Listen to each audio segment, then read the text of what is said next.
નમસ્તે, very good morning. કાલે આપણે સહસંબંધની થિયરી વ્યવસ્થિત જોઈ ગયા અને તમે નોટબુકમાં હોમવર્ક પણ કરી લીધું હશે. હવે આજથી આપણે મોટા દાખલા જે સેક્શન 8 માં પૂછાય છે તેની શરૂઆત કરીએ. આપણી બીજી રીત હતી કાર્લ પિયર્સનની રીત. બરાબર. હવે કાર્લ પિયર્સનની રીતના મુખ્ય 3 સૂત્ર છે. આ ત્રણેય સૂત્રનો યુઝ કરીને તમે કોઈ પણ દાખલો કરી શકો. પણ કયું સૂત્ર ક્યારે એપ્લાય કરવું એના માટેના અમુક ટિપ્સ છે જે આપણે જોઈ છે. જ્યારે તમારી રકમ તમને આપવામાં આવે બે ચલ હશે, બરાબર, એની અંદર અંક નાના હોય એટલે કે 1 થી 20 સુધી કે જેના વર્ગ તમને ઈઝીલી મોઢે આવડતા હોય, 2 નો વર્ગ 4, 11 નો વર્ગ 121, મીન્સ 20 સુધી જો રકમ હશે તો તમને લોકોને એના વર્ગ મોઢે આવડતા જશે. તો આવી જ્યારે રકમ હોય ત્યારે આપણે આ સૂત્રનો ઉપયોગ કરશું. r a sigma xy minus sigma x into sigma y छेदમાં in the first root a sigma x square minus sigma x raised to the whole square, in the second root a sigma y square minus sigma y raised to the whole square. હવે અહીંયા તમે difference જરા સમજી લો. Sigma x square અને sigma x raise to the whole square, આ બંનેનો difference. પહેલા x એઝ ફોર એક્ઝામ્પલ તમને આપેલો છે 2 3 5. 3 ને 2 5 ને 5 10. આ 10 જે છે એ x ની કોલમનો સરવાળો સિગ્મા x અને એનો આપણે વર્ગ કરીએ એટલે એ બને છે સિગ્મા x. હવે પહેલાનો વર્ગ કરીએ, 2 નો વર્ગ 4, 3 નો વર્ગ 9, 5 નો વર્ગ 25 અને પછી જો એનો સરવાળો કરીએ 9 ને 10 ને 3 13 ને 5 18, 2 ને 3, તો આ જે છે એ x નો વર્ગ અને પછી તેનો સરવાળો એટલે આ સિગ્મા x વર્ગ છે ત્યાં 38 આવશે અને આ સિગ્મા x છે ત્યાં 10, 10 નો વર્ગ 100 એમ તમારે કરવું પડશે. હવે તમે જ્યારે બંને કોલમનો સરવાળો કરી અને મધ્યક શોધશો, કોઈ પણ રકમ હાથમાં આવે એટલે જો નાના અંક હોય તો તમે આ સૂત્ર એપ્લાય કરી શકો ડાયરેક્ટ, પણ તમે એમાં પણ મધ્યક શોધવો જરૂરી છે કારણ કે બોર્ડમાં 5 માર્ક્સના દાખલામાં મધ્યકનો અડધો માર્ક્સ હોય છે, બરાબર. બાકી 20 થી મોટી રકમ હશે ત્યારે તો તમારે પહેલા મધ્યક કરવાનું છે. જો મધ્યક પૂર્ણાંક આવે, ખાસ આ જો મધ્યક પૂર્ણાંક આવે તો આપણે આ સૂત્ર એપ્લાય કરશું.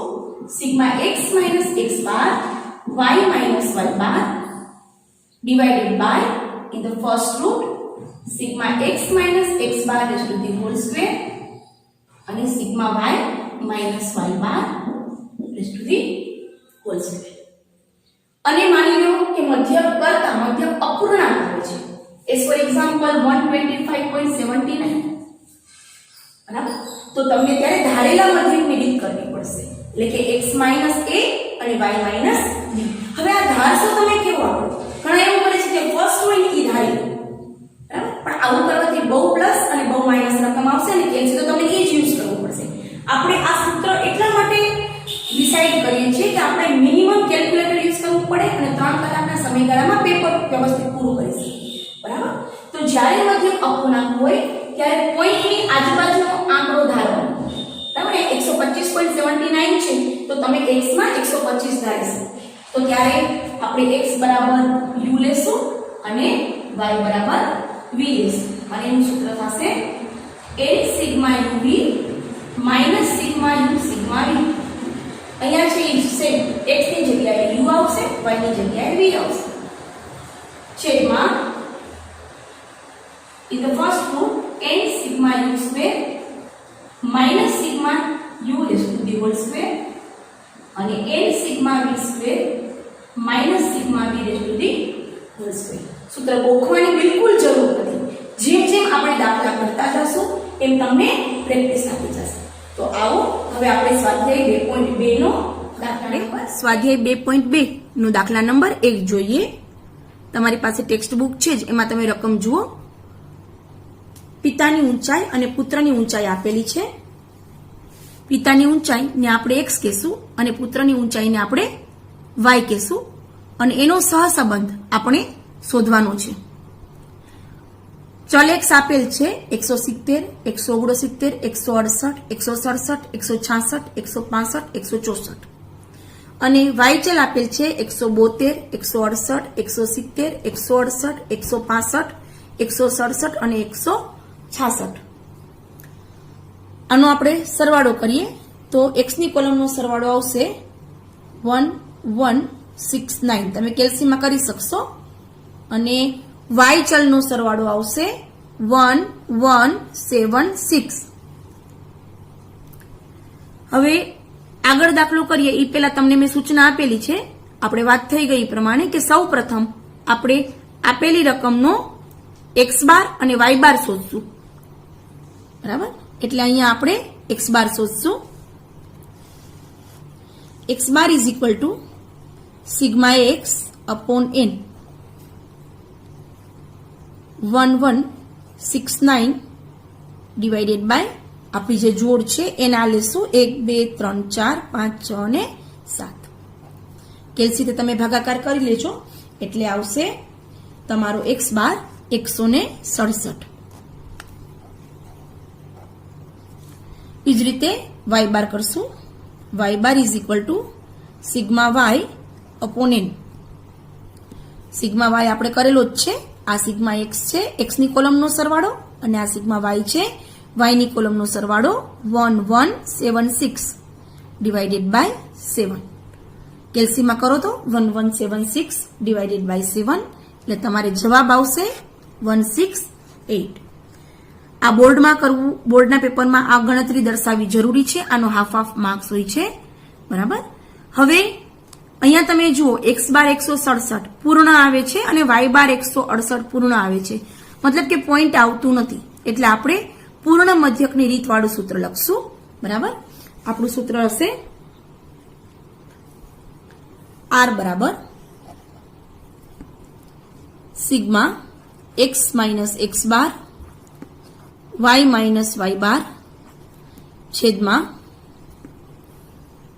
In the first root sigma x minus x bar no square in the second root sigma y minus y bar no whole square. બરાબર. આના ઉપરથી આપણને ખબર પડશે કે આપણે કેટલી કોલમ અને કઈ રીતે કરવી. આપણે પહેલા કોલમ કરશું x માઇનસ x બારની, પછી y માઇનસ y બારની, બંનેનો ગુણાકાર કરવો પડશે અને બંનેના વર્ગ કરવા પડશે. તો ચાલો ફરીથી કોલમ કરીએ. આપણે કોષ્ટકમાં આવીએ. આપણી પહેલી કોલમ છે x માઇનસ x બાર છે આપણો 167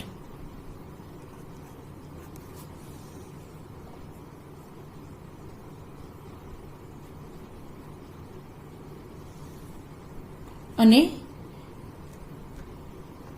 y માઇનસ y બાર છે 168. બરાબર. હવે x ની કોલમમાંથી x બાર આપણો 167 છે બાદ કરતા જઈએ. 170 માંથી 167 જશે 3, 169 માંથી 167 જશે 2, 168 માંથી 167 જશે 1, 0, 166 માંથી 167 જશે -1, -2 અને 164 માંથી 167 જશે -3. તમે જોઈ શકો છો 3 ને 2 5 ને 1 6, 2 ને 1 3 ને 3 6 +6 -6 0. x માઇનસ x બાર નો સરવાળો 0. તમે 11માં ધોરણમાં ભણી જ ગયા છો કે મધ્યકથી લીધેલા વિચલનોનો સરવાળો હંમેશા 0 આવે. બરાબર.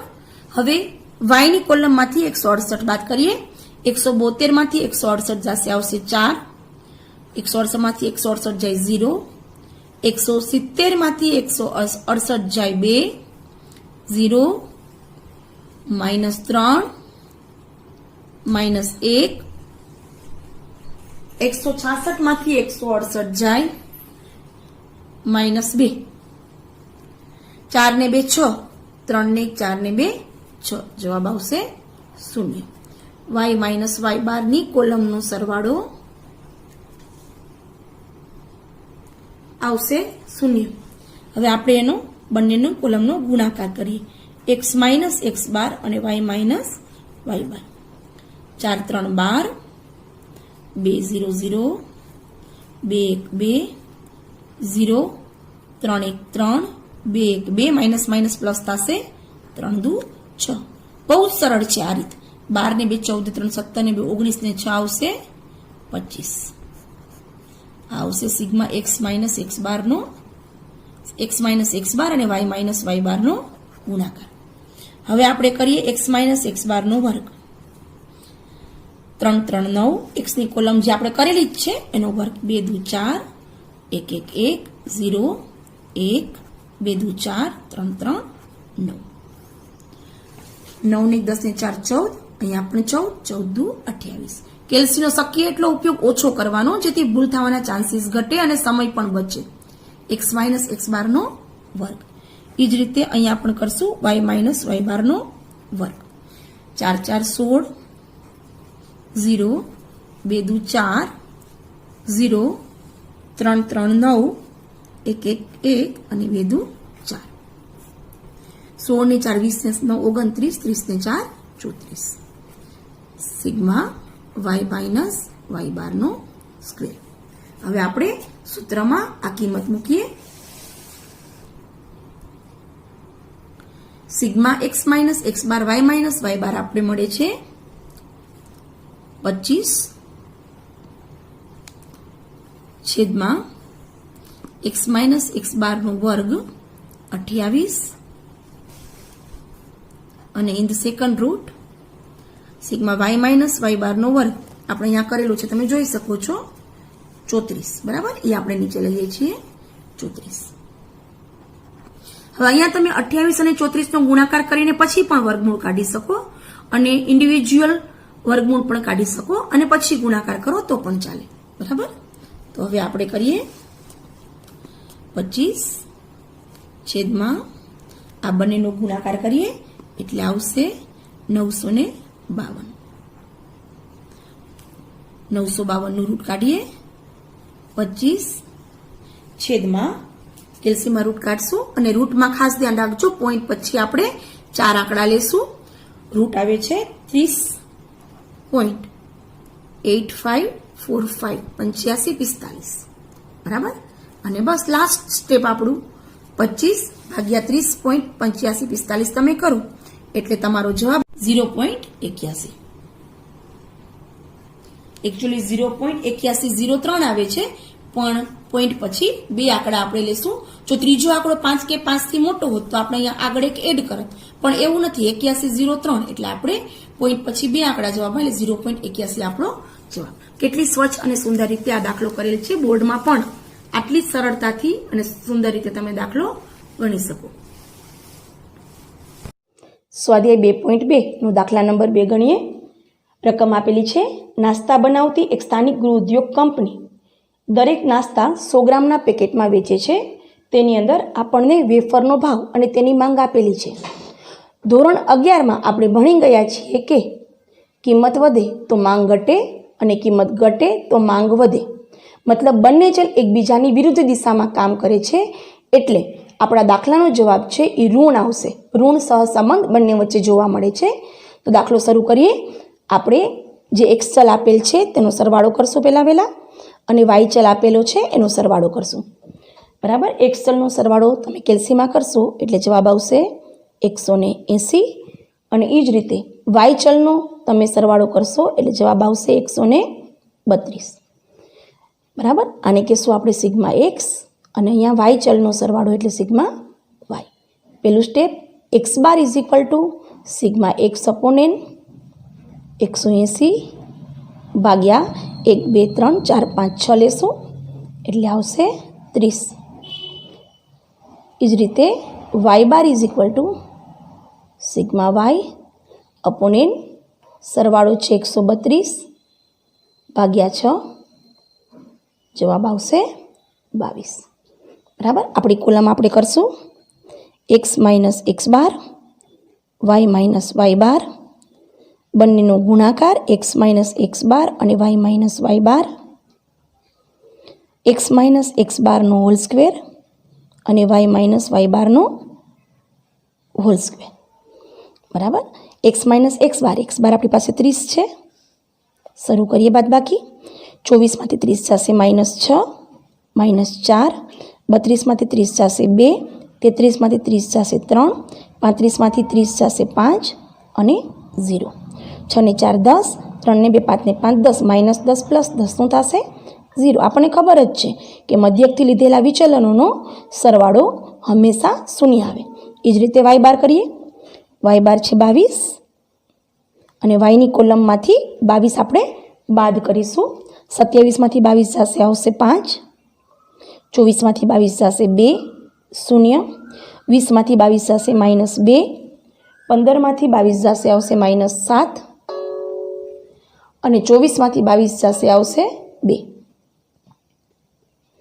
5 ને 2 7 ને 2 9 અને માઇનસમાં પણ 7 ને 2 9 એટલે આવશે આપણો જવાબ 0. સિગ્મા y માઇનસ y બાર આવશે 0. બંનેનો ગુણાકાર કરીએ. બરાબર અહીંયા ધ્યાન રાખજો, એક પ્લસ છે એક માઇનસ છે એટલે ગુણાકારમાં -30, -8, -6, -35 અને 0. સરવાળો કરીએ. બધું જ માઇનસમાં આવે છે બરાબર, એટલે સરવાળો કરશું તો 8 ને 6 14 ને 5 19, 1 3 ને 1 4 ને 3 7 -79. અહીંયા એ જ રીતે x - x બારનો વર્ગ કરીએ.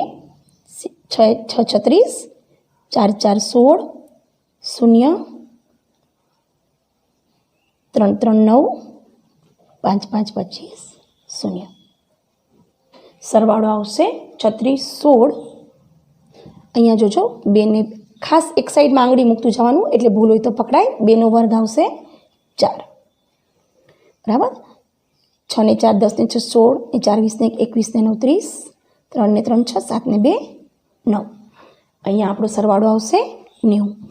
એ જ રીતે y - y બારનો વર્ગ કરીએ.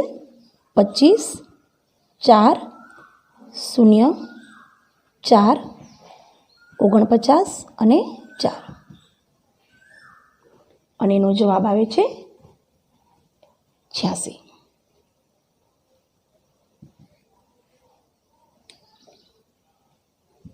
જોઈ શકો છો 25 4 0 4 49 અને 4 જવાબ આવશે 86 બરાબર. હવે આપણે સૂત્ર મૂકીએ દાખલાનું. બરાબર sigma x - x bar y - y bar છેદમાં sigma x - x bar raise to the whole square sigma y - y bar raise to the whole square -79 અહીંયાથી લેશું છેદમાં રૂટમાં 90 રૂટમાં 86. સ્પીડમાં જશું થોડાક કારણ કે એક દાખલામાં વ્યવસ્થિત સમજી ચૂક્યા છીએ. રૂટની બંને રકમનો ગુણાકાર કરશું.